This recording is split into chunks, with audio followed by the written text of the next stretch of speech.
All right. We will call to order this Thursday, August the 20th, 2020 contract meeting. Ms. Vish, call the roll. Yes. And hey, just as a reminder to everybody, if you could put yourself on mute when you're not speaking so we don't get any background noise, that would help everybody hear a little bit better. Thank you. All right, thank you. We'll do the roll call now. Scott Cockcroft. Here. Keith Harvey. Here. Lou Richard. Here. Doug Fraker. Here. All members are present, and we do have a quorum. Okay. Has everyone had a chance to read over the agenda? And can I get a motion to approve the agenda? This is Lou. I make a motion to approve the agenda. Fraker, I'll second. We have a motion and a second. All in favor? Well, you need to do a roll call, right, Cody? Right. Scott Cockcroft. Yes. Keith Harvey. Yes. Lou Richard. Yes. Doug Fraker. Yes. That motion carries, Mr. Chairman. Okay. I hope everyone has had a chance to look at the minutes from the last board meeting. Could I get a motion to approve those minutes? Doug Fraker makes a motion to approve the minutes from the last meeting. Lou Richard, second. Okay, that motion is approved. I do a roll call. That's Do a okay. roll call. We have a motion to approve by Doug and a second by Lou. So the roll call, Scott Cockcroft. Yes. Keith Harvey. I was absent during that meeting, so I was abstaining. Okay, absent. Okay. Lou Richard. Yes. Doug Fraker. Yes. The ayes have it. Okay, the minutes are approved. Now we move on to election of officers. Ms. Vest. All right. I'm going to try to do this. We're going to call for nominations for the chair for the Alarm Systems Contractors Board. Do I hear a nomination?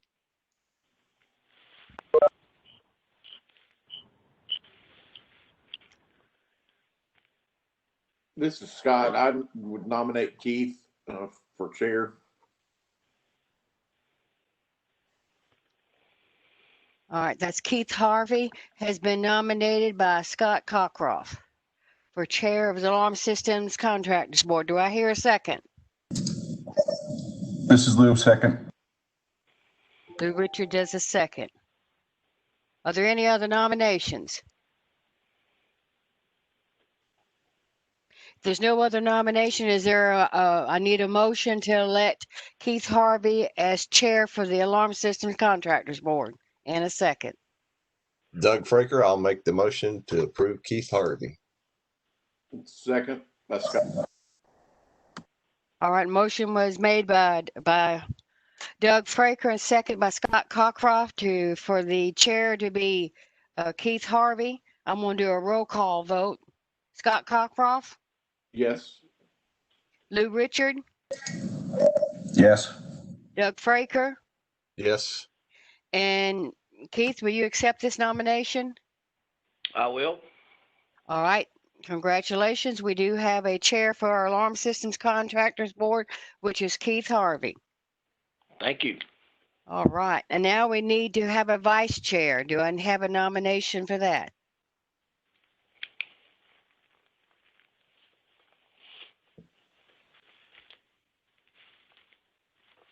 I nominate Scott Cockcroft. All right, we have Scott Cockcroft nominated for the vice chair. Do I have a second? This is Lou, second. Do we have any other nominations? I'm sorry, did somebody say something? Okay, I believe that was by Lou, Keith and Lou. All right. We have Scott Cockcroft nominated as the vice chair. I'm going to call a roll call for all in favor. Keith Harvey, Yes. Lou Richard, Yes. Doug Fraker, Yes. and Scott, will you accept this vice chair? Yes. All right. Well, congratulations. We do have we have a vice chair and Scott Cockcroft. Now we need a secretary. Do you have any nominations? Well, motion for the nomination.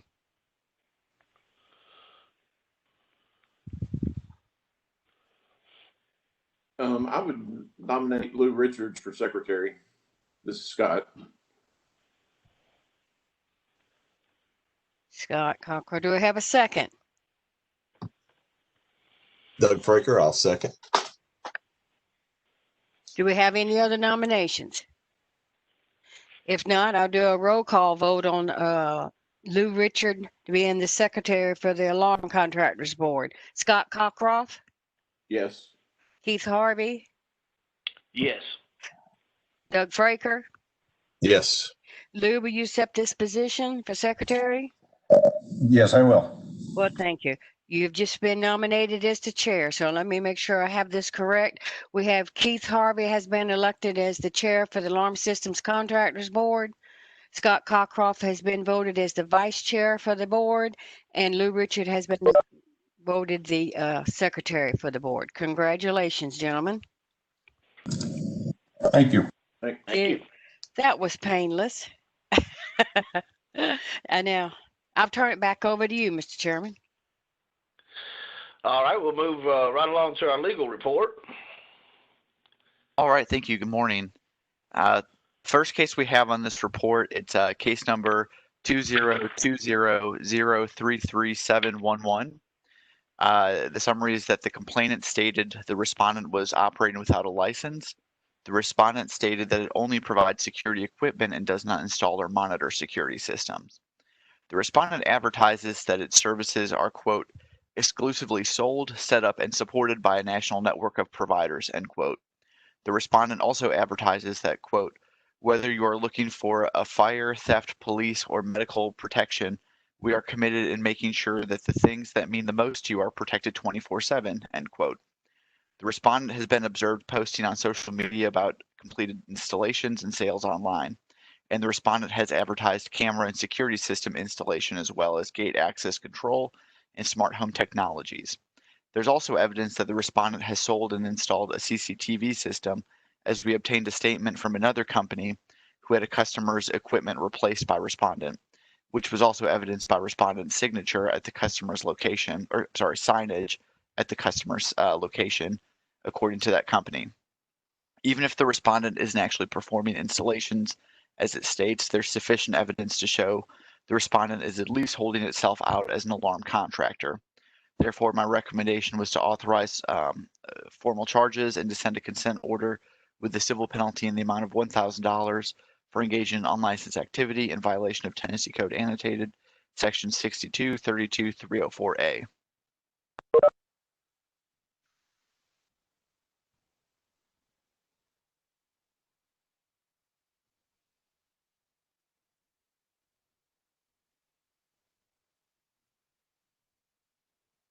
I'll go ahead and, if you don't mind, I did some more research on that.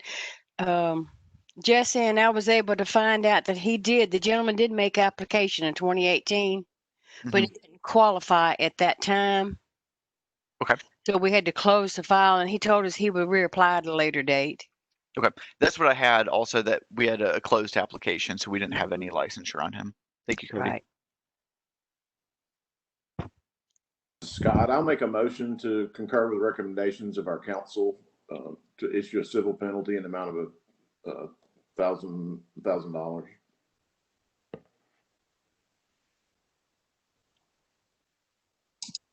This is Lou. I'll second the motion.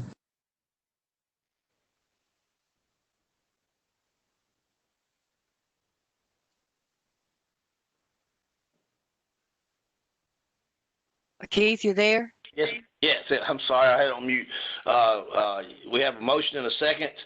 Can we do the roll call? Scott Cockcroft, Yes. Keith Harvey, Yes. Lou Richard, Yes. Doug Fraker. Doug? Yes, sorry. I know it Clicked takes on a the few wrong minutes to spot. get off a mode. That's okay. Okay, so the motion carries that be $1,000 civil penalty in the amount of $1,000 for civil penalty. All right, thank you. So we'll move on to case number 2, which is complaint number 2020032 The summary is the complainant stated that the respondent salesperson came to their home in July 2018 to attempt to sell a security system to them. The complainant stated that she was told that there was no contract and that they could cancel services at any time, and that the cost of the equipment would be $540. The complainant stated that they later discovered the cost of the equipment was $910 and that they had entered a 5-year service contract and a 5-year contract for the equipment. The complainant stated that her husband signed the salesman's phone electronically, but stated she never received a copy of the contract. The complainant stated that she located a digital copy of the contract in her email during the investigation into this matter. The respondent stated that its record showed the complainant's husband signed the 60-month contract with service and equipment. The respondent stated that the complainant's husband completed a telephonic pre-installation survey which explained the offer and the terms and conditions of the agreement. The respondent stated that the complainant's husband represented that he understood the terms and that the representative did not make any promises or commitments which were not in the agreement, and that the complainant's husband understood the monthly fee. It appears the complainant did receive a digital copy of the contract upon execution, and that the respondent explained the terms of the agreement to the complainant's husband. The respondent has agreed to reduce the service fee by 40% per month as a gesture of good faith. Therefore, the recommendation is to close this complaint.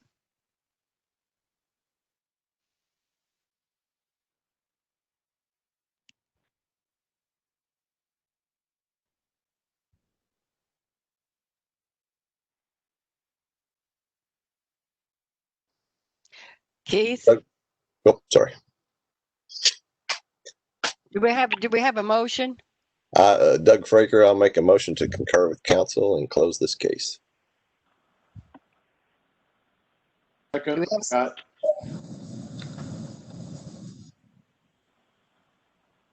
I'm sorry, I Yep. didn't catch that.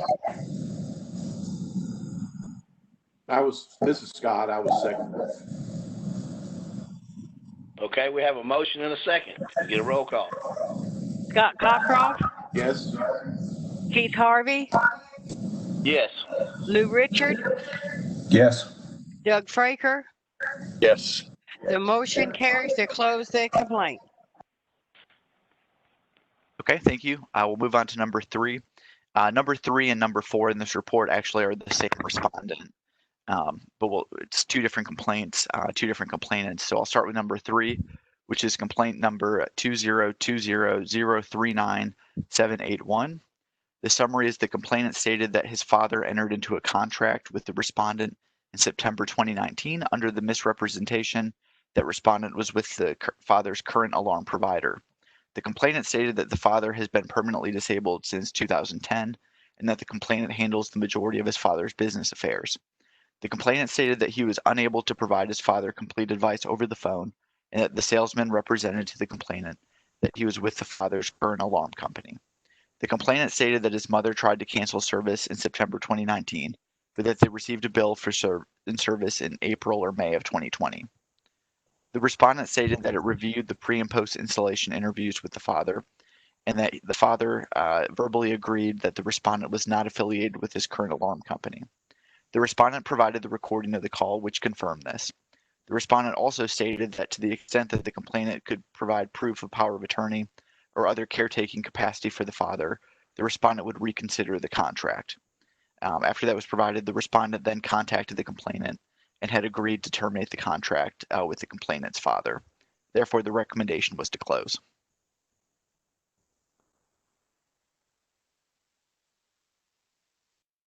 This is Scott. I'll make a motion to concur with recommendations of counsel to close. This is Lou, second.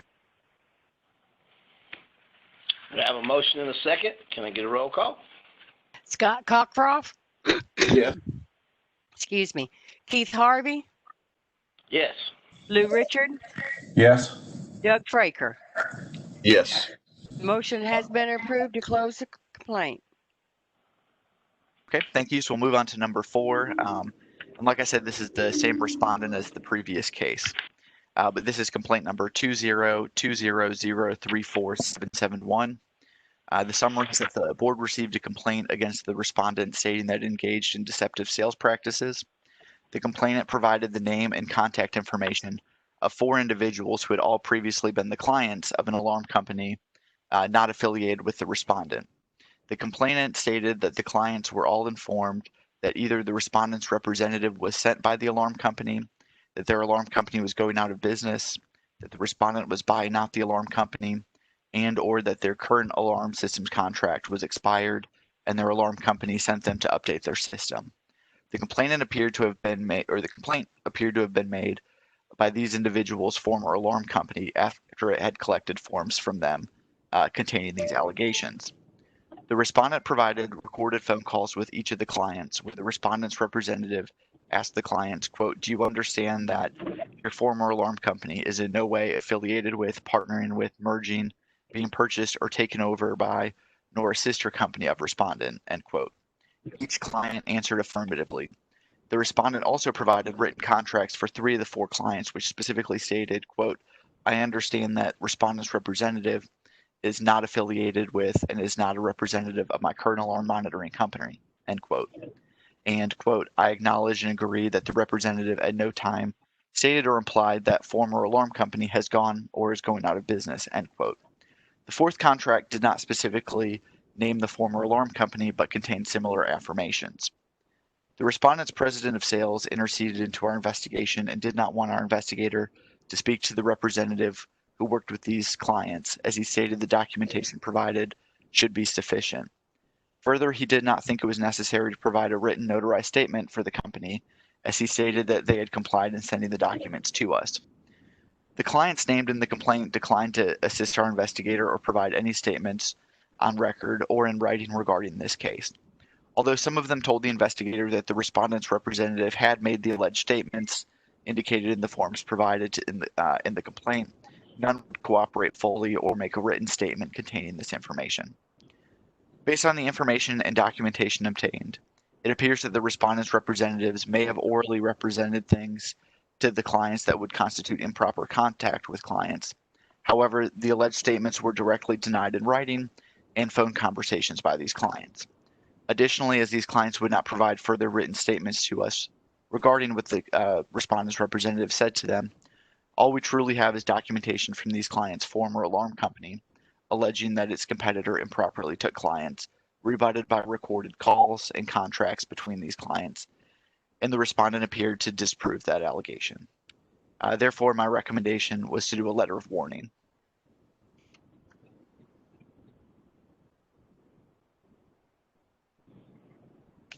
Jesse, my question is, so the complaint was filed by another alarm company, not by the consumers, that they were misled. Is that correct? That's correct. There was the other alarm company had forms that they had the former consumers fill out, and they all had that SLAM information on there of, this company said, that they were affiliated with you or whatever each one specifically said. So the complaint seems to have compiled those consumer statements and put them all in one complaint. But all the contact information in the complaint was from that former company.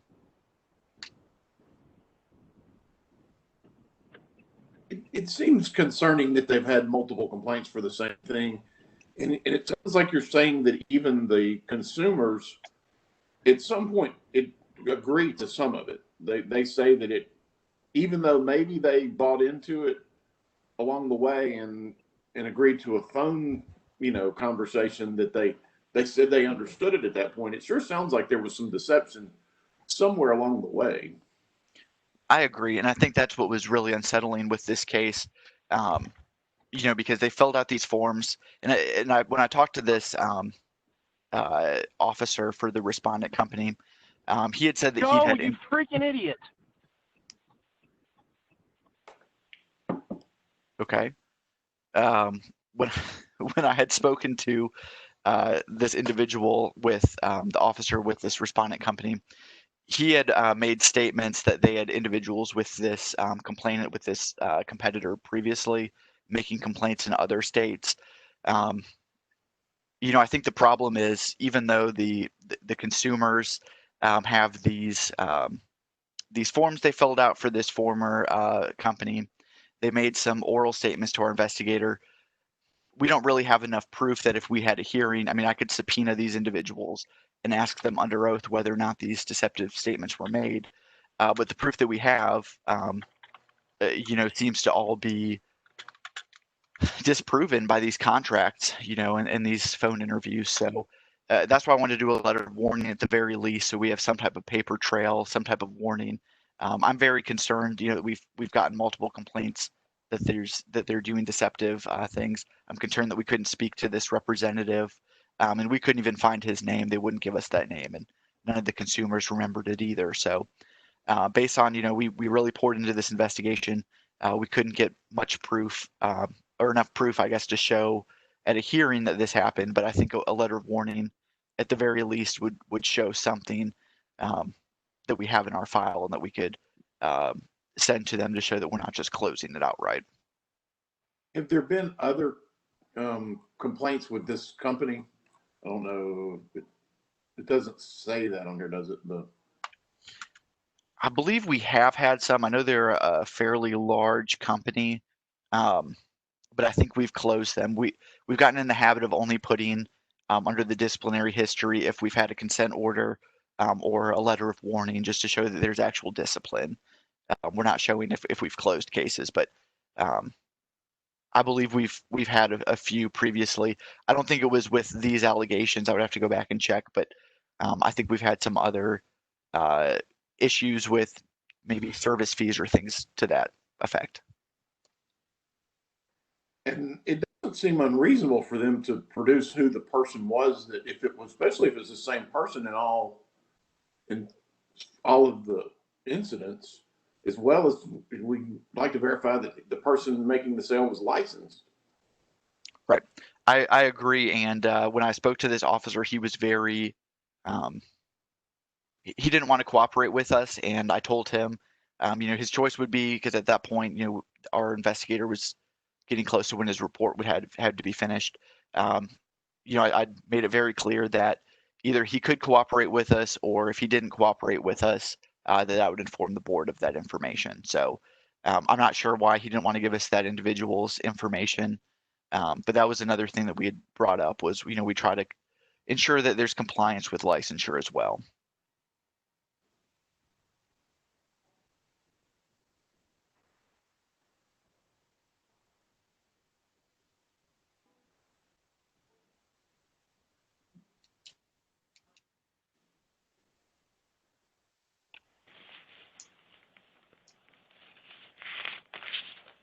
Any more thoughts?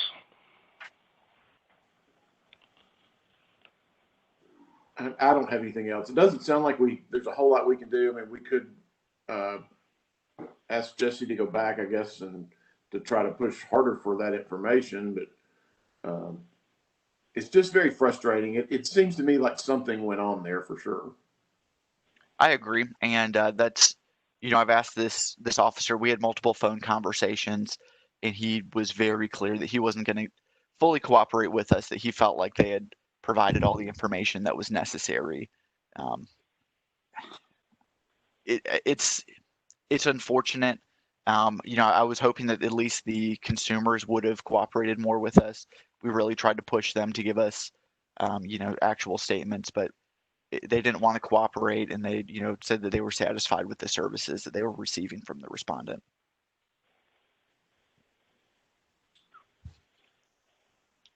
Any other thoughts from anybody else? And that's, you know, at the end game, if the consumer's happy with it, as much as we don't like maybe their tactics, I don't think we have a legal leg to stand on. All right, well, I'll make a recommendation or a motion to concur with the recommendation of our counsel to send a letter of warning. I will second that. All right, we have a motion and a second. Can we get a roll call? Scott Cockcroft, Yes. Keith Harvey, Yes. Lou Richard, Yes. Doug Fraker. Yes. The motion carries to send a letter of warning to the company. All right, thank you. Move on to the last case that we have, which is complaint number 2020-042501. The summary is that the complainant is a customer service specialist for a respondent who's a national company. The complainant alleged that as a customer service representative, he had access to client information in Tennessee while not properly being registered with the board.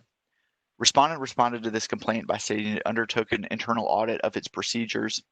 The respondent stated that had outsourced employee registration to a third party and that apparently the complainant did not submit all of the necessary paperwork and information to this third party to complete registration with the board. The respondent admitted to finding one other employee who had access to client information in Tennessee before being properly registered over the course of the past year. The respondent stated these individuals had minimal contact with clients in Tennessee and that their information, however, and that has taken and implemented its own procedures to correct this from happening again. The complainant is no longer employed by the respondent and disputed that he had minimal contacts and access to client information. It is the respondent's responsibility to make sure its employees are properly registered before putting them into situations where they'll have access to private client information. However, the complainant also bears some responsibility here as he did not appropriately follow the respondent's procedures and become registered. My recommendation, we could either do, in this case, a letter of warning, since the respondent did conduct an audit and make some steps to correct this, or we could authorize formal charges and send a consent order with a civil penalty in the amount of $1,000 for having unregistered employees with access to client information in violation of Tennessee Code Annotated, Section 6232, 312, Section A.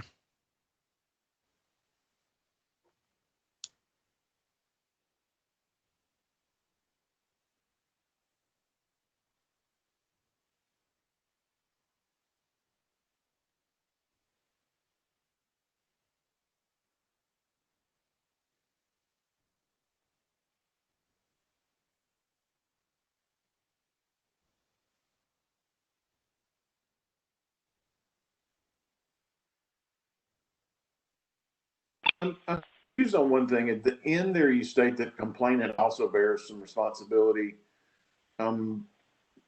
Is they did not appropriately follow the respondent's procedures to become registered, but it's the respondent's duty to make sure all that happens.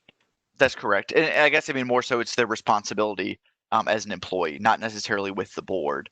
They don't have any responsibility with the board, but as an employee, they had given them specific procedures, what they needed to do to submit all their information to become registered. And apparently the complainant did not do so. So I apologize for that confusion. No, I don't mean that he has a responsibility with the board, just within his employee relationship. So is the respondent saying that the employee didn't cooperate with, like they gave them the information and the forms and they didn't fill them out, or they didn't, submit them? That's correct. That he had the information for what he needed to do to become properly registered, and he didn't submit the paperwork. They use some third party outside their company to, I guess they used previously this company, and he didn't submit all the paperwork to that company. So the respondent should have, confirmed that registration was complete before putting this individual, the complainant, in a situation where he'd have contact. I believe that they said that the contact was mostly through like an instant messaging, customer service type of question answer role. And they can obviously, I don't have a problem with them using a third party, I guess, to help them do, some of the paperwork and get it handled, but it's still ultimately the agent's responsibility to make sure it happens. Whether there's a third party or not, it's kind of irrelevant. I agree. And I think it was just something to show what their actual procedures were. Right. There's not really, evidence in terms of how much contact this individual had with clients. The complainant said that he had a lot more contact with individuals in Tennessee. The respondent said it wasn't as much as he had said. So that's something where we don't really have, a lot of information on, but that's why I had, if we want to do a penalty, I'd recommend the statutory minimum of $1,000. In the end, though, it says that he no longer works for the company. That's correct. Do we know if he left employment before he filed the complaint, or do we have any idea? In other words, was he fired and now he's ticked off, so this is the complaint he's making? I don't know if we have the exact timeline. My understanding was the respondent found out that he wasn't registered, placed him on a leave of absence, and then I believe he quit. So we didn't completely follow up with that timeline to see if there was any retaliation, but that's not the way that I interpreted what happened. Jesse, was there any previous violations from this company on similar activity? There was not, no. Okay.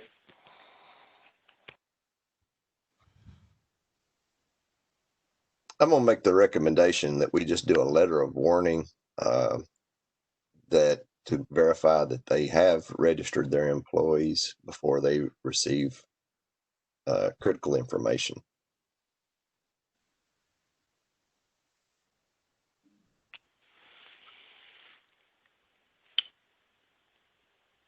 We have a motion. Do we have a second? Second by Scott. Have a motion and a second. Can we get a roll call? Scott Cockcroft, Yes. Keith Harvey, Yes. Lou Richard, Yes. Doug Fraker. Yes. Motion carries to send a letter of warning to this company. All right, thank you. Okay. And that's the last case on the legal report. Thank you, Jesse. That concludes legal. What do we have on appearances? I believe, thank you. I believe Jamie Langston is with us this morning. Okay, you're there. Good morning. He is I stuck him in there under appearances. He is the criminal history review that you've just received this morning. So, Mr. Langston, if you give the board a few minutes, they've never seen this information before, so they'll need to read over it. Yes, ma'am. Now, I looked at it myself, and I called Mr. Langston yesterday afternoon, I should say, to ask him, to tell him I thought it might be best if he called in to explain the circumstances, better than my just reading off his charges or convictions or whatever. So we'll just give the board a few minutes to read over that, if you don't mind. If you will look at, he did an excellent job in listing everything on the page. It is addressed to someone else, but it does list the convictions there and his charges as well with the timeline. Now Shauna, those I did not charges. receive that. Can you resend it to me? You didn't get that? Was that Doug? I'll Okay. resend it real quick, Doug. Yeah, that was Doug. Thank you. Did all the other board members get their packet? Yes. I got mine. Yeah. Yes. It's Lou. I got mine. Okay. Okay, good. Okay.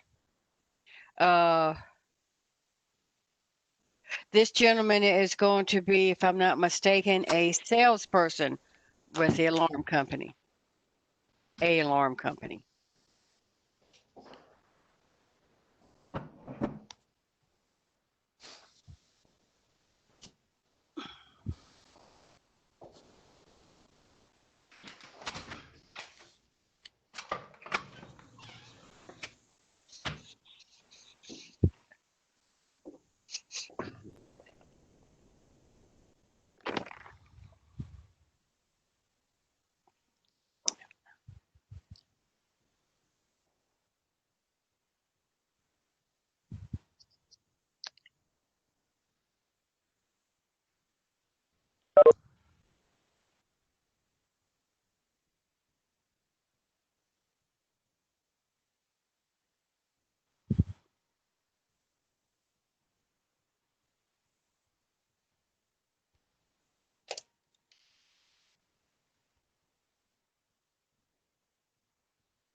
Okay, Doug, did you get that information?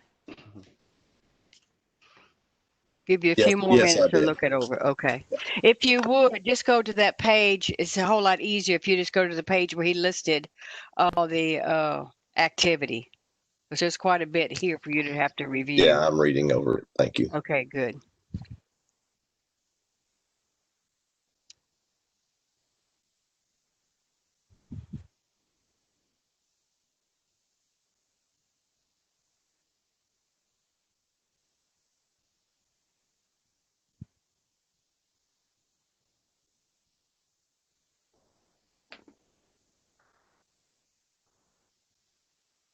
Okay, Mr. Langston, while they're finishing up reading that, why don't you go ahead and start, if you don't mind, and give them an explanation or list Oh, or discuss your charges, however you'd like to do that. absolutely. Well, first, most of the charges that are on the background came from a charge a month after I turned 18 years old back in 2004. And most of it was sale of cocaine and then felony weapons charges, which I ended up getting a 9-year sentence out of it. And then it was, I was placed on probation for some time. Couldn't stay sober, kept violating probation, and then ultimately went to prison.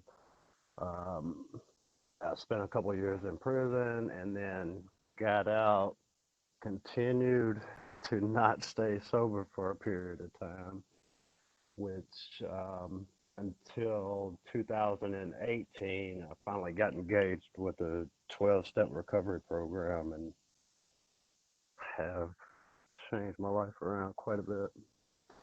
So, got any questions about it?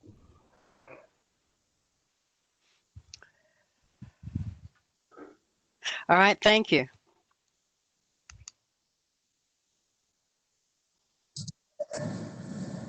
Mr. Langston, this is Lou Richard. Are you currently on probation? No, I've been off of parole for 6 years now. Okay, thank you.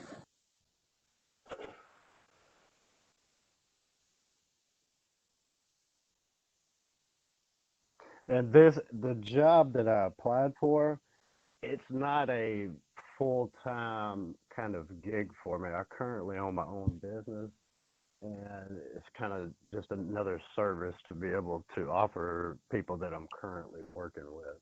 So it's not a full-time gig.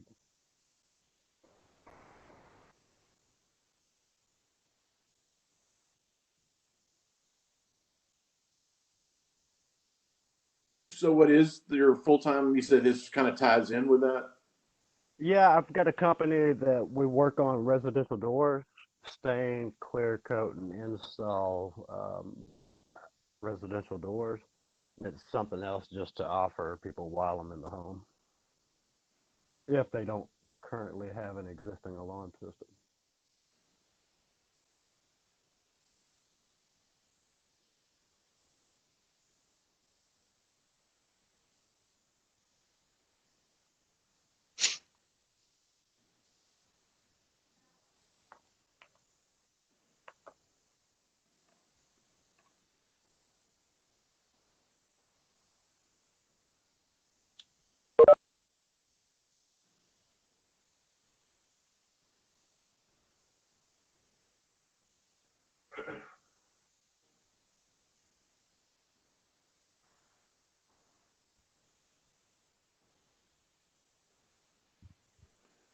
Langston, I guess my concern is it is a long record, and you say you had gotten involved with a 12-step program in 2018. That's still a very short period of time.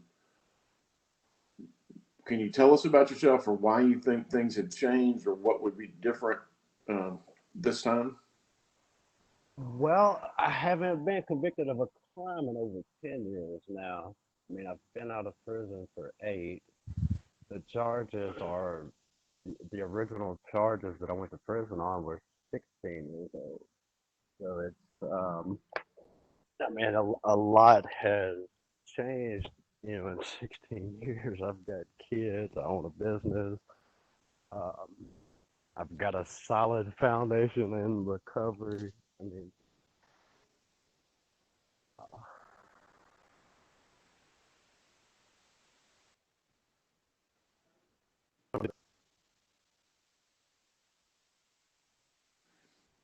And you would be working for a company doing sales. Is that correct?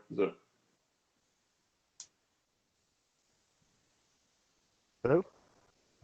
I'm sorry. I was asking if you would be what you would be doing. You would be working with a different company doing sales. Would be on the side from your primary business. Yeah, my primary business is residential doors, and this is it's not a full-time gig. This is just something to offer people that I'm on.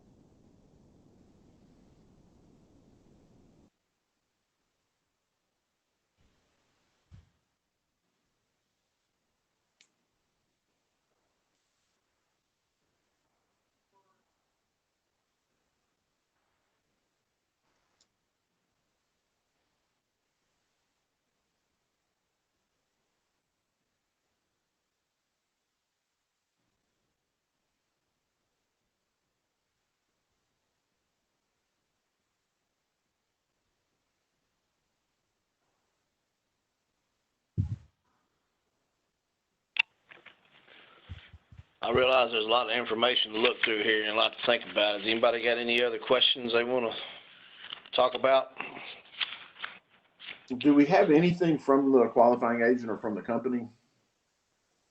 No, we do not. The company is South Haven, and I did not speak with the company. I spoke with the guy who hired me yesterday after Mrs. Vest and I spoke, and he was supposed to reach out to, is it a QA? I don't know. Yes. Yes. I don't know. I never heard back from him though.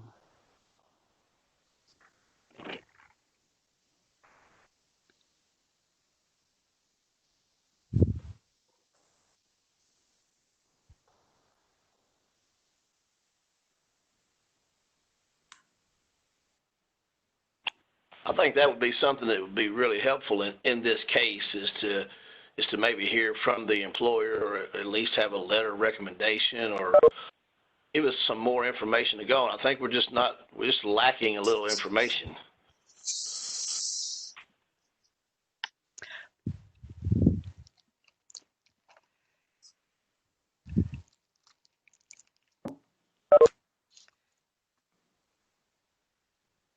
Okay, looks like our next board meeting would be October the 22nd. Do you want me to put this back on the agenda for October the 22nd? See if we can get some information from the qualifying agent. Of course, now what I think I heard was this was a part-time job. So whenever he goes into homes doing doors, he's going to try to sell this alarm system. I think that's what I heard. But if you want me to, I can put it back on the agenda if that's okay for Mr. Langston. And we'll discuss it again. And I'll try to get with the QA and see what I can get some information from them about his employment. Sorry, my phone just cut out for quite some time. I didn't hear anything that was said. Okay, what the board member had asked was about a letter from the company that you would be working part-time for. And since we do not have that from the qualifying agent, I asked them that they want me to put it back on the agenda for October the 22nd. Okay. Give me I'm good. time. I'm good with that, Cody. This is Doug. Mr. Langston, you're currently working or engaged in selling, and I guess based on what we're saying, would be able to continue to until October. Well, I've only sold one system to an existing customer as of yet. It's not something that I'm out pursuing every day. No. Okay.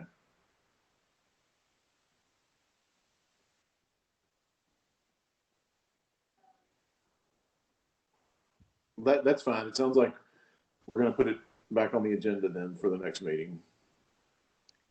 All right, if Can we get that's, yeah, I'm sorry. Can we get a motion to postpone this to the next board meeting? This is Scott. I'll make a motion to postpone. Doug will second. We have a motion and a second, but a roll call. All right, October the 22nd.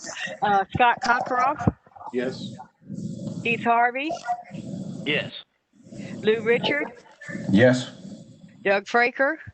Yes.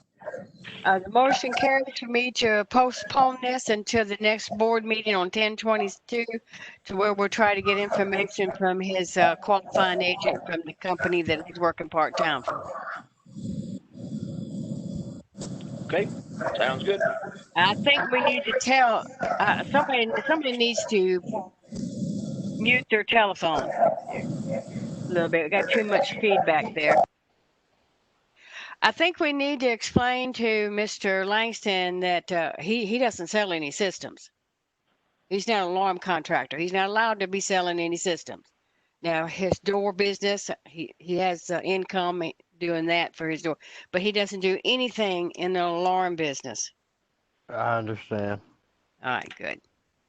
All right, Mr. Langston, that's what we'll do. I'll get back in touch with you, and we'll get in touch with your qualifying agent. If you hear from him, please have him call me too.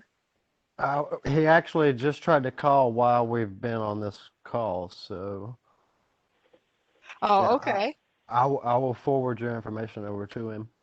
Well, I certainly appreciate that. Thank you. Yes, ma'am. Thank you. You have a good day.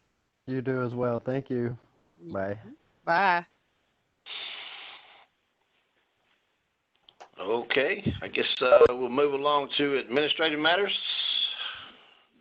All right, that's my portion there. All right. Yes, administrative matters. The monthly report, you've got the monthly reports. And the only thing I really have to say about that is we have the next board meeting October the 20th. We still have one public member vacancy, and I have been told by administration that the governor's office is working diligently on getting positions filled. So as soon as I find out anything about a new board member, I would let everyone know on that.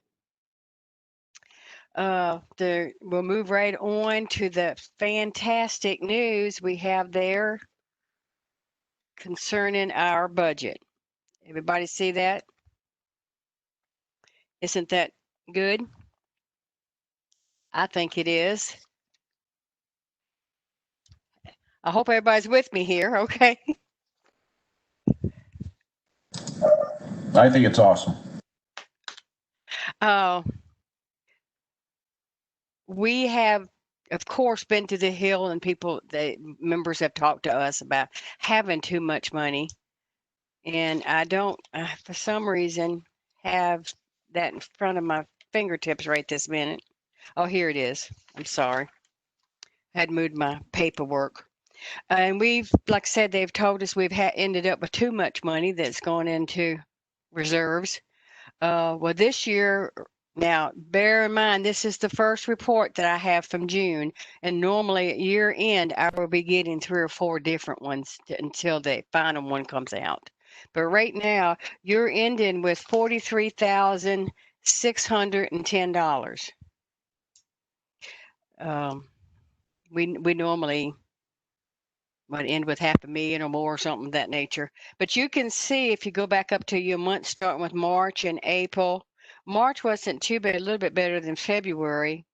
But when you get into April and May, of course, with everything that was going on with COVID and the tornado or whatever, we did take a dive in for as revenue was concerned. But we did end into a positive. We didn't actually accumulate too much money. We do understand that. So I think it looks great if we have to go up to the Hill, or when we go up to the Hill and explain this. I think this we're ending in a good total, not too high and not really too low, as far as I'm concerned. Did any board member have any comment on that? And of course, Keith, that means you will be going with us to the Hill when we go. Yay. I know a little excitement there. Okay, the next thing was a legislative update. I don't have any unless Ashley does. I don't have any update at this time, Cody. All right, thank you. Mhm. A request for the extension. We don't have a request for an extension. The criminal history review, we just did that with Mr. Langston. I did talk to Mr. Langston yesterday about trying to get a hold of the qualifying agent. But we weren't successful at that particular time. All right, next thing on the agenda would be our education report. And Shauna, I don't believe we have any, do we? No, ma'am, we have none. Okay, we don't have an education review. We don't have a course review. I did want to tell you before, unfinished business. I don't have any unfinished business, so we'll go to new business. I did receive everybody's dates for the ADP we're going to be having. Dates to, let me back up. All the regulatory boards had been given the same information about the judge and having the meeting to go over formal hearings by WebEx or Zoom or telephone, however we choose to do that. And so I sent all that out to the PI commission and to the alarm board, got all these different dates, and they were all over the place. I tried to compare as much as I could, and I sent it in to Pam Spears, I believe it was. Spicer. Spicer, excuse me. I'm sorry. And so they will gather all that information. They'll come back, and I'm sure they're going to have different dates, and I'll let you know. They will group the break boards is too big to have one, so there'll be different times and different programs will be grouped together. So I'll let you know that information as soon as I can. That is not mandatory training. I mean, if you miss it, you miss it.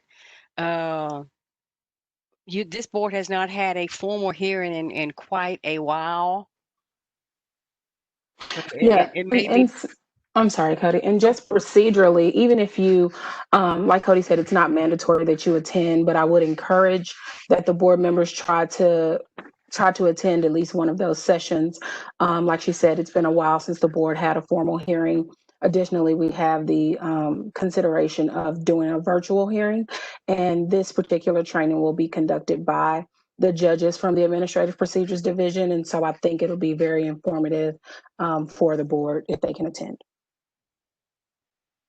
All right. Thank you. That was under new business. I don't have anything else unless the board members have any questions or anything they'd like to say. And other than congratulations to our new members, not new members, but our officers. Cody, do you know, you had mentioned that the next meeting is October 20th. Do we already know that's going to be a teleconference? I'm going to say yes. I think we need to get used to doing these. I voted to have these by teleconference myself.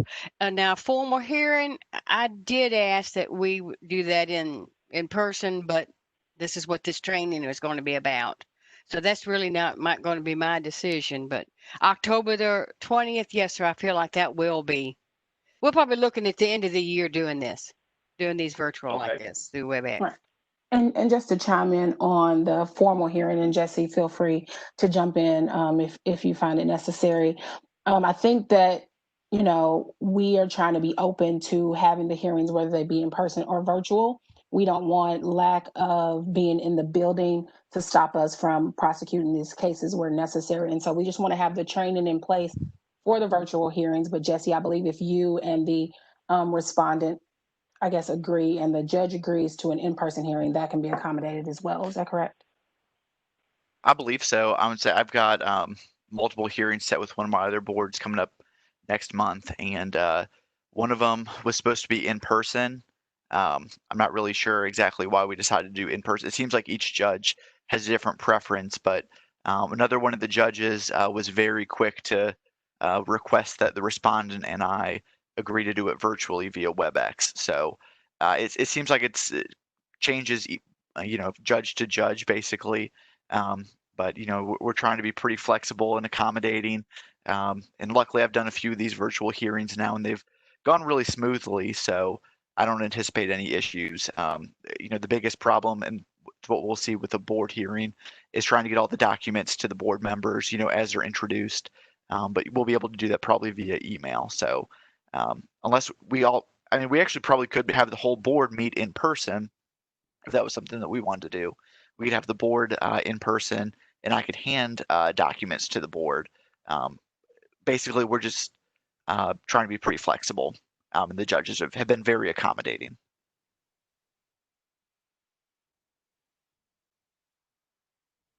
Thank you. Any other questions or concerns or? I just hope everybody's been well. I just had one question related to, I think you're still working with someone as far as the rewriting the law. I mean, what recommendations are you making as far as any changes? I think I'll throw that out to Ashley. How did I know that was coming? So I believe Cody's received a couple of things from a couple different associations. We are waiting to hear from the legislative team when in fact they want our suggestions. It doesn't appear that it's coming up in any of the special sessions that have happened. So we're thinking top of 2021, it will come to front of mind for the legislature. And at that point, we would, of course, like to have some input on what has changed. I guess on a go forward, if you all have suggestions, I think sending them to myself or to Cody, we'll have all of that compiled. And then when they request the legislative packet from us, assuming that they want the packet from us, we can have that prepared and sent to them as well. And it's the sunset is, if they don't do something, it's June of next year? Or? Right. So by statute, the board officially was sunset June 30th of this year. And so this next year, we're continuing business as usual, looking toward wind down, but I don't believe that they will completely wind down this board. But with COVID and all of those other considerations, I think it got pushed back into kind of the back burner as far as adjusting that law. And so that's why I'm saying 2021, I think that they will probably go back into full session. And at that point, those same sponsors that had opened the bills this past year would probably pick up and look at what changes needed to be made. But if those don't happen, yes, the board would basically cease to exist June 2021. But I don't believe that we've gotten any indication that that is the end goal. Okay. I just was curious for an update of what y'all had heard or where we stood. Absolutely.